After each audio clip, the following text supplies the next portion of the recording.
तो देखो कल की क्लास में हमने क्या देखा था, आपका यूनिट रिस्पॉन्स देखा था, ठीक है, सॉरी स्टेप रिस्पॉन्स देखा था, ठीक है। तो अब हम क्या देखेंगे आपका कि कुछ आपके उसमें हम आज मैंने क्या आपको बताया था, ट्रांजिएंट रिस्पॉन्स देखेंगे और क्या देखेंगे, स्टडी स्टेट रिस्पॉन्स क्या होता है। तो देखो अगर हम फर्स्ट ऑर्डर का हमने जो वो निकाला था आपका first order close loop system का क्या निकाला था हमने, स्टेप रिस्पॉन्स निकाला था। वो क्या आ रहा था आपका ए के minus A K into 1 minus E to power T upon T, यही आ रहा था, राइट। तो ये क्या था आपका ए के minus A K E to power T upon T, ठीक है।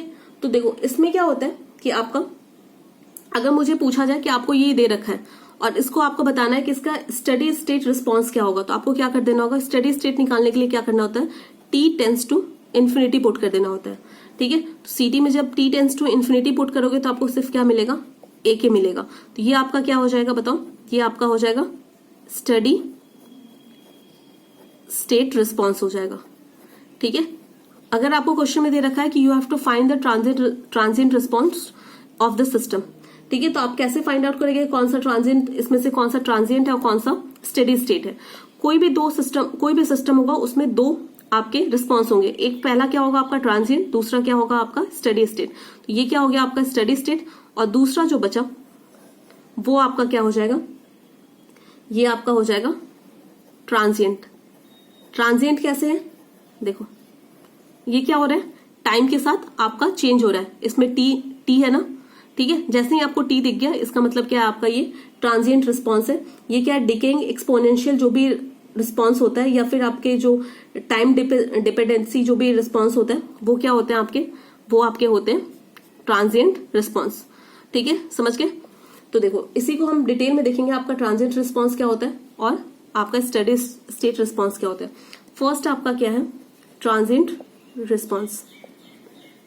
ट्रांजिएंट रिस्पॉन्स क्या होता है, एक कुछ समय के लिए आता है, उसके बाद क्या होता है ये डाई आउट हो जाता है, उसके बाद आपका क्या होता है एक स्टडी स्टेट रिस्पॉन्स आ जाता है जो क्या होता है कांस्टेंट होता है, ठीक है, वो टाइम के साथ चेंज नहीं होता। ट्रांजिएंट क्या होता है आपका टाइम के साथ चेंज हो जाए और स्टडी स्टेट क्या होता है एक पर्टिकुलर स्टेट पे आके रुक जाता है, ठीक है। तो देखो आप साथ में लिख लेना, मैं आपको डिक्टेट कर दूंगी। तो ट्रांजिएंट रिस्पॉन्स क्या होता है, it is a part of a total step response, ठीक है, it is a part of a total step response. Step response क्या था आपका ये था, तो क्या होता है it is a part of a total step response which tends to 0 when the last time frame is consider, ठीक है। जब हम लास्ट टाइम फ्रेम कंसिडर करेंगे तो कुछ समय बाद क्या हो जाएगा, ये 0 हो जाता है, राइट, ठीक है। तो उसे ही हम क्या कहते हैं आपका ट्रांजिएंट, क्योंकि एक्सपोनेंशियल का कैसे होता है ग्राफ, देखेंगे ऐसे ही तो होता है, तो कुछ समय बाद जाके क्या होता है ये 0 हो जाता है, राइट, समझ गए। तो फर्स्ट हो गया। सेकेंड पॉइंट इसमें क्या है, इट टेंस टू 0, क्या होगा, tends to 0 as T tends to infinity, ठीक है। टी जैसे इन्फिनिटी की ओर जाएगा तो आपका क्या हो जाता है, ये ट्रांजिएंट रिस्पॉन्स क्या होता है 0 हो जाता है, ठीक है, समझ गए। इसमें क्या होता है, to calculate the transient response from the differential equation, इसमें क्या होता है जो भी आपका इनिशियल कंडीशन होगा उसे 0 कंसिडर नहीं करना होगा और इनपुट को आप क्या करोगे एज अ 0 कंसिडर करोगे, ठीक है। और इसे एक और नाम से जाना जाता है, that is a 0 input response. क्यों, क्योंकि हमने क्या कर दिया इसमें इनपुट को 0 कर दिया, ठीक है। तो इसे क्या कहते हैं 0 इनपुट रिस्पॉन्स भी कहते हैं।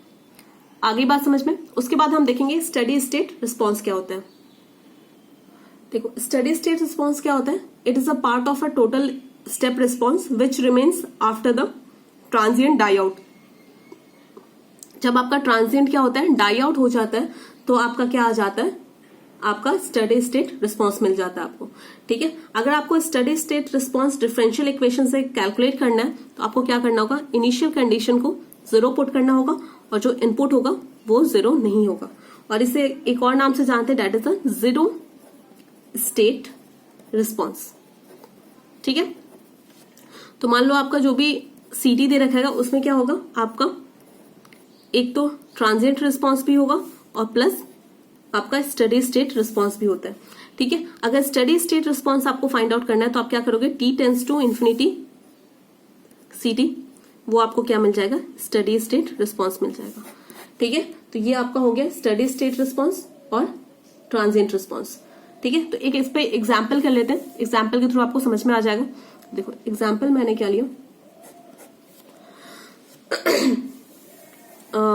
मान लो Ct आपका क्या है 2 1 माइनस e⁻t/3। ठीक है, इसमें आपको बोल रखा है कि आपको steady state response find out करना है और ट्रांजिएंट रिस्पॉन्स फाइंड आउट करना है। तो क्या हो जाएगा 2 माइनस 2 e⁻t-t। तो स्टेडी स्टेट क्या हो जाएगा, ये हो जाएगा। तो स्टेडी स्टेट आपका रिस्पॉन्स क्या हो जाएगा बताओ, स्टेडी स्टेट रिस्पॉन्स क्या हो जाएगा? या फिर आप ऐसे भी देख सकते हो, जो कांस्टेंट टर्म होगा वही हो जाता है आपका स्टेडी स्टेट रिस्पॉन्स। या फिर आप क्या कर सकते हो, Ct limit t tends to infinity, तो क्या हो जाएगा 2। या फिर डायरेक्ट आप क्या लिख सकते हो, 2 लिख सकते हो।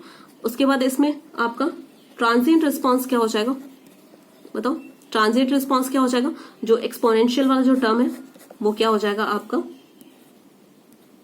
वो आपका हो जाएगा ट्रांजिएंट रिस्पॉन्स। ठीक है, समझ गए राइट। तो क्या हो जाता है, जब आप limit t tends to infinity करते हो Ct, तो उसमें क्या होता है, जो आपका स्टेडी स्टेट रिस्पॉन्स होता है वो तो 0 के इक्वल नहीं होता है, बट जो आपका ट्रांजिएंट रिस्पॉन्स होगा वो क्या हो जाएगा, टेंस टू 0 हो जाएगा। ठीक है, ये क्या हो जाएगा, 0 के इक्वल हो जाता है। यहां तक बात समझ में आ गई। तो ये था आपका ट्रांजिएंट रिस्पॉन्स और स्टेडी स्टेट रिस्पॉन्स, राइट। ठीक है, तो यहां तक हमने देख लिया कि आपका स्टेडी स्टेट रिस्पॉन्स क्या होता है, ट्रांजिएंट रिस्पॉन्स क्या होता है, ये सारी चीजें हमने देख ली। आपका फर्स्ट ऑर्डर सिस्टम खत्म हो गया। ठीक है, इसके बाद आपका हम लोग देखेंगे कि आपका सेटलिंग टाइम वगैरह क्या होता है, ये सब चीजें हम देखेंगे। ठीक है।